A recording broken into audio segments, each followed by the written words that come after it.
voilà, donc on se retrouve dans un petit moment pour la dernière station de cette matinée, là où on va découvrir le berceau de l'humanité en compagnie de Massi. Mais avant de recevoir Massi qui va nous parler donc d'un peu plus de détails de cette découverte qui a complètement bouleversé toutes les théories quant à l'apparition des premiers hommes en Afrique, je vous propose de voir cet extrait d'un documentaire sur le site de Boucherit, donc qui se trouve au niveau de Sétif, là où il y a eu des découvertes donc, qui ont complètement bouleversé, comme je vous ai dit, toutes les théories concernant l'apparition des premiers hommes. Et c'est un documentaire qui nous a été remis par le Centre national donc, de la recherche en préhistoire que je vous propose de voir et on se retrouve juste après.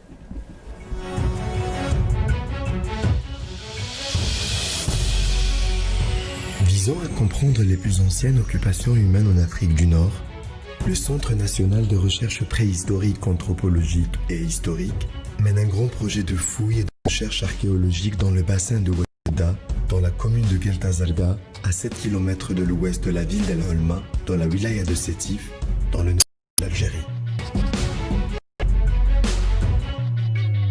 L'Algérie, avec 2,3 millions de kilomètres carrés, est quasiment un continent. Sur le plan de la préhistoire, à l'échelle mondiale, c'est un pays très important. Pourquoi? Parce que nous avons une très grande diversité de sites préhistoriques et un très très grand nombre de sites préhistoriques. Et ce qui est encore plus exceptionnel, c'est que tous ces sites représentent différentes périodes de l'évolution humaine, depuis le début de l'humanité jusqu'à la fin, c'est-à-dire depuis que l'homme était chasseur-cueilleur, donc sa subsistance dépendait directement des ressources naturelles, jusqu'à ce que l'homme accède à la production de sa subsistance par l'élevage, par la pratique de l'agriculture. Les fouilles ont actuellement lieu sur les sites préhistoriques de Ain Boucherit, Ain Lahnesh et El Gharba, tous trois situés dans le bassin de Ouattouda à Gueltazarga. Sous la direction du professeur Mohamed Sahnouni, quaternariste et préhistorien, les fouilles sont réalisées l'été, dans des conditions caniculaires, où une quarantaine de chercheurs et d'étudiants sont mobilisés.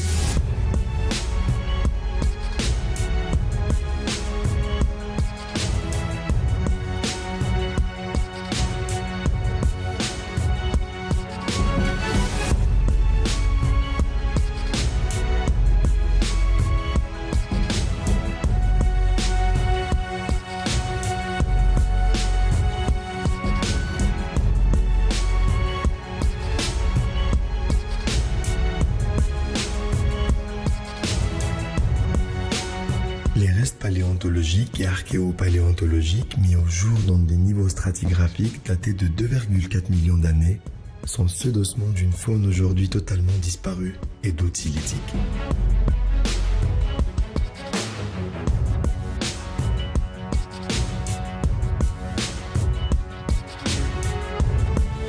Ces outils ont été utilisés par des hominidés pour dépecer des carcasses d'animaux qui vivaient sur les berges d'un lac d'un paysage de savane.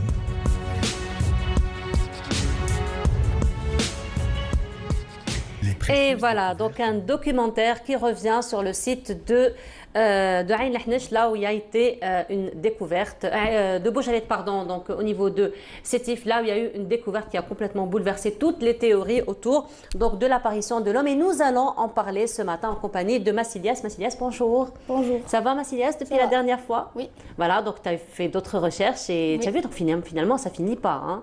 Le monde de l'archéologie, de la paléontologie, il est vaste. Et tu as vu, à chaque fois, il y a des théories qui sont complètement abandonnées, on passe à d'autres théories. Oui, ça change tout le temps. Voilà, ça change tout le temps. Mais il faut dire, Massilias, avant donc, de parler de Ain Lahnesh, avant de parler donc, de Boucherit, qui sont des sites très importants donc, pour tracer l'histoire de l'humanité en Algérie, qu'en est-il un petit peu des fouilles archéologiques en Algérie? Donc, comme vous l'avez dit tout à l'heure, il y a une découverte très récente qui a montré que l'Algérie est l'un des berceaux de l'humanité, le deuxième plus précisément juste derrière le site de Gona en Éthiopie. Donc on a découvert des outils lithiques oldowayen, donc oldowayen, c'est-à-dire des outils rudimentaires. Donc on les a découverts, on les a datés de 2,4 millions d'années. Et pourquoi ça a bouleversé l'histoire de l'humanité? Parce que la plus ancienne trace d'humains en Algérie remontait à 1,8 million d'années et on est remonté 600 000 ans avant avec cette découverte. Voilà. Alors là, on voit justement quelques photos du site Donc ça, c'est le site d'Ain Hennesh. Donc c'est là où on a découvert les humains, les outils. Parce qu'on n'a pas découvert d'humains, mais on a découvert des outils. Et aussi des carcasses d'animaux lacérées, éviscérées, certainement dues à ces outils. Parce que donc, les humains, avant, ce qu'ils faisaient, c'est qu'avec ces outils, ils cassaient l'os et donc ils buvaient la moelle qu'il y avait à l'intérieur parce qu'ils ont raffolé. Et ils ont découvert au fil du temps que ces os pouvaient servir de couteau.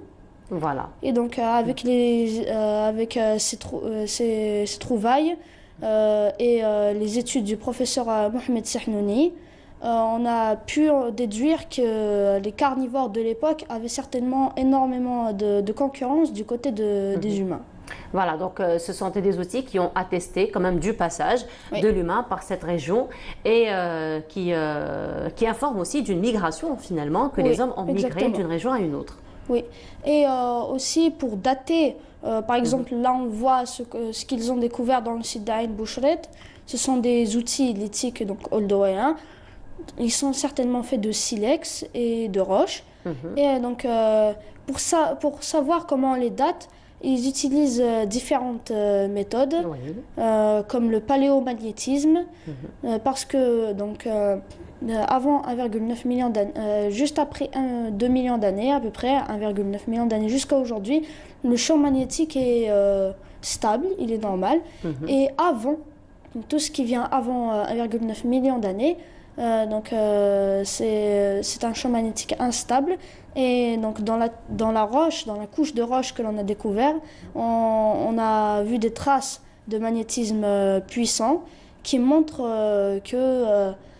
donc ils ont vécu entre 2,4 et 1,9 millions d'années. Et comment on a su qu'ils vivaient exactement 2,4 millions d'années? C'est grâce à la roche.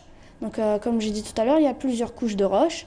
Donc plus elle est profonde, plus cette couche est vieille et ancienne. Et donc la couche dans laquelle on a découvert ces outils date certainement du milieu du Pliocène, qui est une ère géologique du Néogène, juste avant le Quaternaire. Voilà, donc il faut savoir que c'est quand même une découverte très importante pour l'Algérie et ça a complètement donc bouleversé toutes les données, toutes les théories quant à l'apparition de l'homme. Alors quels sont les types d'outils que nous avons trouvés, mis à part donc, ce que nous avons vu? Est-ce qu'il y a eu d'autres types d'outils qui ont été retrouvés? Donc oui, on a tout à l'heure je l'avais dit aussi qu'ils pouvaient utiliser les os comme couteau. On a même découvert des os qui étaient bien taillés.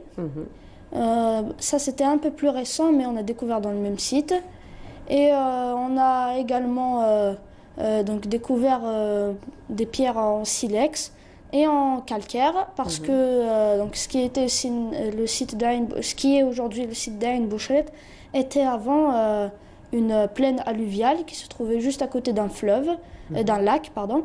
Et donc grâce à l'eau qu'il y avait dans le lac, il pouvait avoir de la roche calcaire. Voilà. Alors il faut dire que c'est un site qui a été découvert en novembre 2018. Les fouilles sont toujours en cours. Ça te dirait, toi, de participer à ce genre de fouilles? Ça m'intéresserait énormément. Ça t'intéresserait? Oui. Ben, ce serait intéressant hein, de participer à ce genre de fouilles. Oui. Voilà. Comme je dis, on va aussi un tout petit peu parler un peu de l'homme Toumaï, qui est l'ancêtre de l'espèce hominidée. Donc l'espèce hominidée elle regroupe quatre espèces.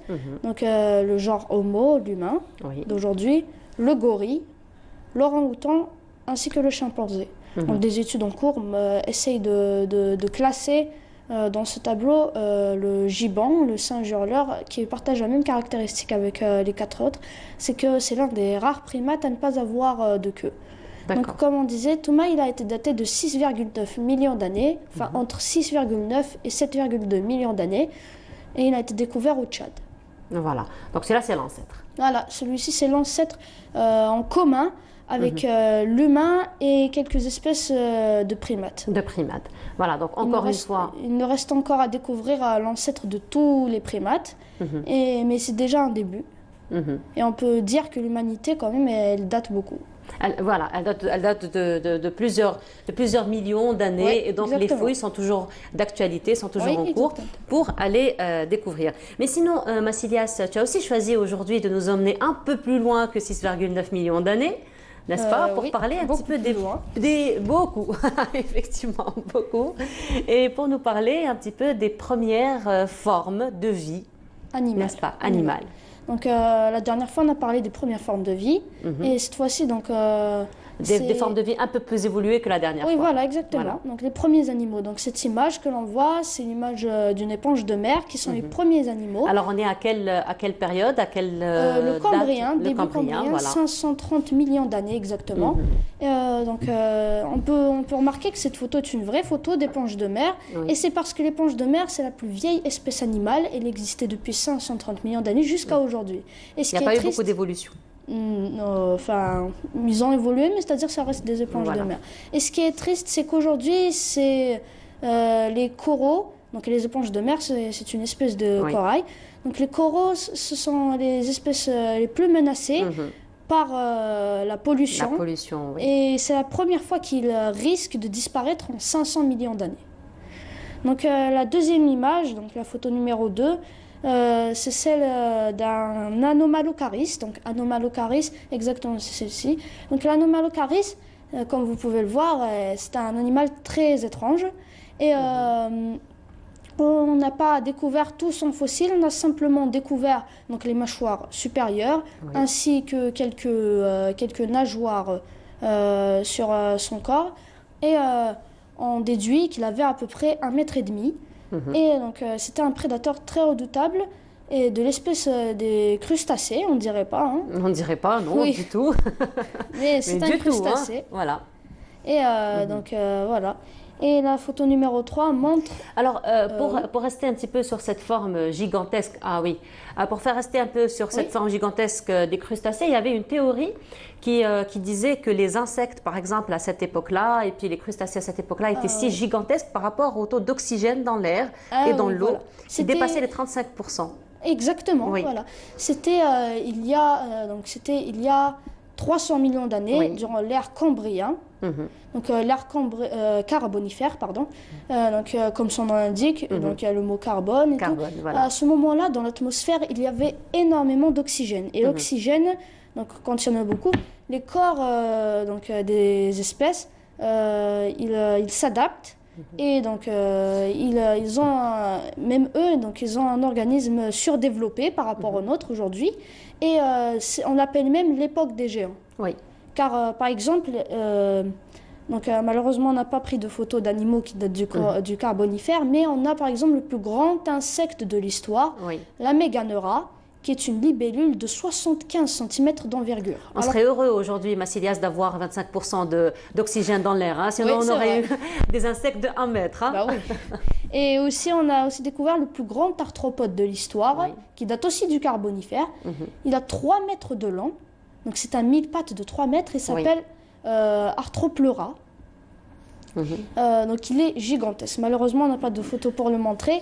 Mais, on y reviendra dans les prochaines rubriques. Aujourd'hui, les plus grands arthropodes, comme les mille-pattes, généralement, ils atteignent 10-20 cm. Et à cette époque, il avait 3 mètres. Et donc la troisième image, c'est celle du Dunkeosteus qu'on est en train de voir, qui est certainement pour moi le requin le plus intéressant à étudier, tout simplement parce que il a plusieurs couches de peau et la couche supérieure c'est une armure comme celle de certains rhinocéros d'aujourd'hui et donc c'est l'un des plus grands requins de l'histoire. Il a vécu durant le Cambrien, le Dévonien, il y a environ 350 et 400 millions d'années. Et il y avait plusieurs espèces et les plus grandes pouvaient atteindre jusqu'à 10-15 mètres. Et énorme, ils étaient 10-15 mètres. Oui, ils étaient même cannibales. Et l'image qu'on voit là, c'est celle d'un hélicoprion, également un requin préhistorique, incroyable. Comme vous pouvez le voir, sa mâchoire inférieure est en forme de scie. Donc il y a des dents en forme de scie. Donc c'est tout ce qu'on a découvert de ce requin, c'est sa mâchoire inférieure. Oui. Et on a essayé d'imaginer comment oui. à quoi il pouvait ressembler. Et donc la photo numéro 5 montre un Postosuchus qui est indirectement un ancêtre des crocodiles. D'accord. Donc on peut voir, c'est un crocodile géant qui a vécu durant le Trias. Il est bipède? Non, il est quadrupède, Quadrupède, mais c'est d'accord. vrai qu'il n'est pas comme les crocodiles d'aujourd'hui. Il n'a pas les pattes très fléchies, elles sont un Effectivement. peu droites. Et il était tellement énorme qu'il pouvait chasser les dinosaures du Trias. Donc il avait 5 mètres environ. On a aussi la 6e image. Elle montre une ammonite. Donc ammonite, c'est un crustacé également. Donc c'est un mélange entre crustacé et pieuvre. Donc là on voit que le fossile. Il y avait aussi énormément d'espèces d'ammonites. Et les plus grandes pouvaient avoir une coquille de 50-60 cm et c'était c'est quand même énorme. Voilà. C'est quand même énorme, oui. Donc ce sont Alors. quelques exemples des premières formes de vie animale. Donc avant les dinosaures, il faut le préciser. Mais certaines ont vécu quand même à l'époque des dinosaures. Elles ont Oui, même exactement. disparu au même moment. En même temps. En même temps, exactement, voilà, ouais. en même temps que les dinosaures, les ammonites par exemple. Exactement, oui, Voilà. elles ont vécu au Jurassique, elles ont disparu Crétacé, voilà, exactement, en même temps que les dinosaures. Voilà. Mais ils étaient beaucoup plus vieilles qu'eux. Oui, beaucoup plus vieilles. Ouais. Voilà, effectivement. Alors, encore une fois, il y en a certaines théories qui disent qu'ils n'ont pas forcément disparu, mais eu évolution. Voilà. Donc, certaines théories, c'est vrai. Bon, on ne peut plus voir, bien sûr, de reste encore, dinosaures voilà. aujourd'hui. Mais les oiseaux sont des descendants directs des dinosaures, Voilà. ça c'est sûr. Après, il y a toujours des études pour montrer si ce sont à 100% des dinosaures. Effectivement. Exactement. Et il y a même on a découvert sur un poulet, on a découvert donc, au microscope qu'il avait même des gènes de crocodile. Oui. Vu que les dinosaures descendent des reptiles et que les oiseaux Voilà. descendent des dinosaures, ils avaient même des gènes de crocodile. D'ailleurs, même dans la classification des dinosaures, nous avons 2 sortes de classifications qui font que certains sont beaucoup plus des reptiliens, d'autres beaucoup plus des Exactement, ornithischiens. donc, on va parler dans la rubrique prochaine, mais juste une toute petite parenthèse. Il y a 2 grands groupes de dinosaures, les saurischiens et les ornithischiens. Donc les ornithischiens, ce sont les reptiles à bassin d'oiseaux. Et donc il s'agit par exemple des tricératops, des stégosaures, des ankylosaures. Il y a la 2e espèce qui regroupe les sauropodes comme le diplodocus, le brachiosaure, et les théropodes comme le T-rex, le vélociraptor. Donc il les regroupe tous les deux. Et c'est les saurischiens, c'est-à-dire bassin de reptiles. Et ce qui est étrange, c'est que donc, les théropodes qui font partie des saurischiens, c'est-à-dire qui ont un bassin de reptiles, ils ont une descendance plutôt d'oiseaux et pas de reptiles, donc c'est un peu étrange. On reviendra sur ça la semaine prochaine? Oui, exactement. C'est parfait. Eh ben, il était magnifique le voyage d'aujourd'hui, comme chaque vendredi. Merci. Merci beaucoup, Massilias. On te retrouvera vendredi prochain donc, pour parler des grands groupes, des dinosaures, c'est ça? On va parler, moi ce sera une petite parenthèse. On va parler un peu de tout. Un peu de tout, comme à chaque fois, Donc, un beau voyage. On va éviter un petit peu de rentrer trop dans les détails. On va juste parler des grands groupes, oui, exactement. On va aussi parler de l'apparition et de la disparition. Ah, voilà, ça c'est très intéressant aussi. Ce sont toujours les grandes problématiques, les grandes questions qu'on se pose. Oui, exactement, voilà. sur les dinosaures. Très bien, merci beaucoup Massilias. Alors je te retrouverai avec un plaisir la semaine prochaine, Inch'Allah, pour parler encore une fois, donc pour aller dans ce voyage encore une fois. Voilà. Alors nous arrivons à la fin de l'émission. Avant cela, on tient donc au nom de toute l'équipe de Bonjour d'Algérie de souhaiter un joyeux anniversaire à Amira, donc la fille de notre réalisateur Kerimo Bouguera, qui a fêté ses 19 ans. Amira, joyeux anniversaire, longue vie, beaucoup de réussite à toi. Voilà, donc nous arrivons à la fin de notre émission. Merci beaucoup de nous avoir suivis. Je vous souhaite une très agréable journée. Je vous donne rendez-vous demain à partir de 9h. Et je vous dis agréable journée à tous. Au revoir.